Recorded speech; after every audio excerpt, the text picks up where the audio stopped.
This video explores the Manhattan Project, the unprecedented scientific and military effort that changed the course of history and ushered in the nuclear age, racing to build the atomic bomb. This program is brought to you by the Series of Thoughts team as part of the American History and Technology series. Chapter 1. The Dawn of Atomic Science. The foundation for unlocking the atom's power was laid by European scientists, from the discovery of uranium to understanding nuclear fission. These foundational discoveries would converge in humanity's most ambitious wartime scientific endeavor. Between 1789 and 1938, key foundations of nuclear physics were established. In 1789, German chemist Martin Klaproth discovered uranium. In 1898, Marie Curie coined the term radioactivity. In 1911, Ernest Rutherford proposed the nuclear model of the atom. The spark of nuclear fission occurred between 1933 and 1938.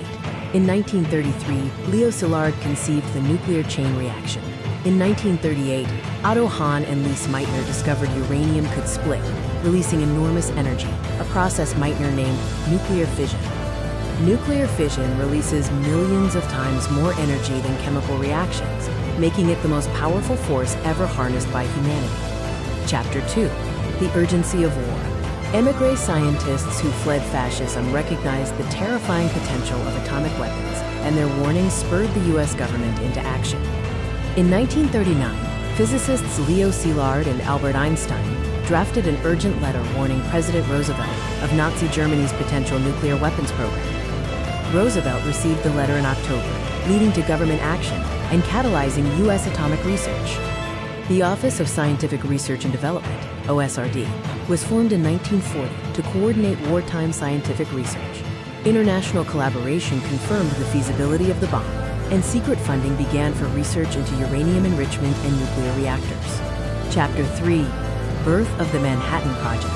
By 1942, scattered atomic research coalesced into a unified, massive undertaking, becoming the largest secret military scientific program in history. In 1942, the project was officially launched under the U.S. Army Corps of Engineers, codenamed the Manhattan Engineer District. Brigadier General Leslie Groves was appointed military director, and J. Robert Oppenheimer was named scientific director. The scale and secrecy were enormous. Over 130,000 personnel worked at 37 secret sites nationwide with a $2 billion investment. Extreme security measures, including compartmentalization, ensured workers knew only their specific tasks. The Manhattan Project was a nationwide effort. Uranium enrichment happened in Oak Ridge, Tennessee, plutonium production in Hanford, Washington, and bomb design and assembly converged in Los Alamos, New Mexico. Chapter 4. The Heart of the Project. Los Alamos.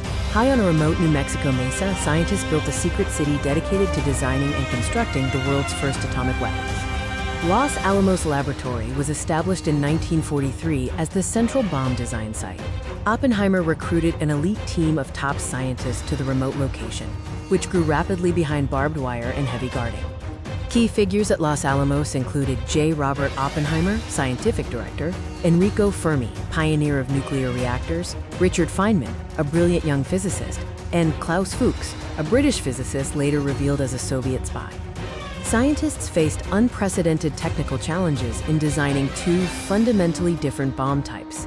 Key tasks included overcoming plutonium's instability, developing precision detonators for implosion, and calculating critical mass under intense time pressure. Behind fences and security checkpoints in the New Mexico desert, the world's greatest minds worked day and night to unlock the atom's military potential. Chapter 5. The Race Against Time. While Los Alamos designed the bombs, massive industrial facilities across the country produced the fissile materials, uranium-235 and plutonium, needed to fuel. Uranium enrichment occurred in Oak Ridge, Tennessee, employing 75,000 workers. Plutonium production took place at Hanford, Washington. This massive industrial effort married pure science with unprecedented engineering scale. Espionage posed significant security threats. Klaus Fuchs and Theodore Hall passed atomic secrets to the Soviet Union. This infiltration led to heightened surveillance and compartmentalization, accelerating the post-war nuclear arms race. Chapter 6. The Trinity Test. After years of theoretical work and engineering challenges, the moment of truth arrived in the New Mexico desert.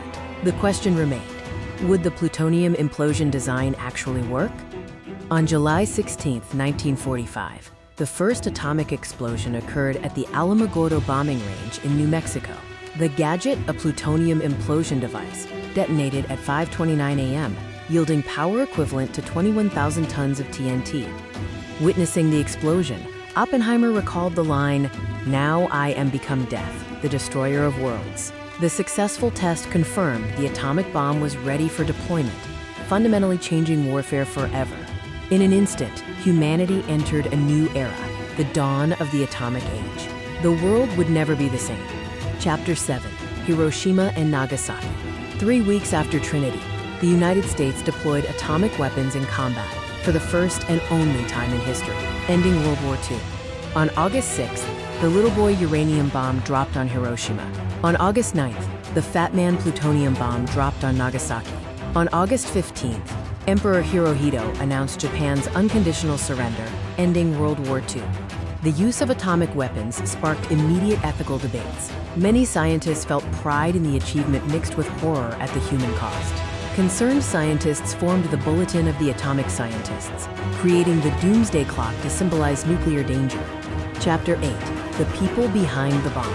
The Manhattan Project brought together unprecedented scientific genius, military leadership, and dedicated workers whose complex choices shaped the nuclear age. J. Robert Oppenheimer, the brilliant leader, transformed Los Alamos into a productive scientific laboratory. Despite his historic role, his security clearance was revoked in the 1950s due to his opposition to the hydrogen bomb and past associations. Leslie Groves, the military mastermind, brought the organizational skill to turn theoretical physics into working weapons. He oversaw logistics, security, and massive construction projects, managing a nationwide operation of over 130,000 people. Enrico Fermi, the father of the nuclear reactor, achieved the first controlled nuclear chain reaction in 1942, a breakthrough that made the bomb possible. He also served as a key advisor on bomb physics at Los Alamos. Other notable contributors include Niels Bohr, who advised on physics and advocated for international control, Richard Feynman, a young group leader, and Lise Meitner, whose theoretical work on nuclear fission was foundational. An extraordinary assembly of minds converged on a single problem, forever changing the relationship between science, government, and society. Chapter 9, The Manhattan Project's Impact. The consequences extended far beyond World War II, with scientific, political, and ethical reverberations that continue to shape our world today. Scientific and technological breakthroughs included unprecedented advances in nuclear physics and the birth of big science, large-scale, government-funded research. Technology spin-offs included nuclear energy and advanced materials. Nuclear weapons became central to global security policy. Soviet espionage led to their own test in 1949, triggering the nuclear arms race and the doctrine of mutually assured destruction, which defined Cold War geopolitics. The project raised profound societal and ethical reflections. Global awareness spawned anti-nuclear activism, while proliferation concerns led to international control efforts. Debates continue about the moral questions surrounding nuclear use and scientific responsibility. Chapter 10, Remembering the Manhattan Project. Today, museums, memorials, and historical sites preserve the story, ensuring future generations understand its scientific triumph and sobering legacy. Los Alamos National Laboratory remains a premier research institution. The Trinity site opens twice yearly for visitors to stand at Ground Zero. The Atomic Heritage Foundation preserves the project's history nationwide. The Manhattan Project demonstrated science's extraordinary power to transform civilization. It is a powerful reminder of the double-edged nature of scientific progress, and our ongoing challenge is harnessing this knowledge for peace, not destruction.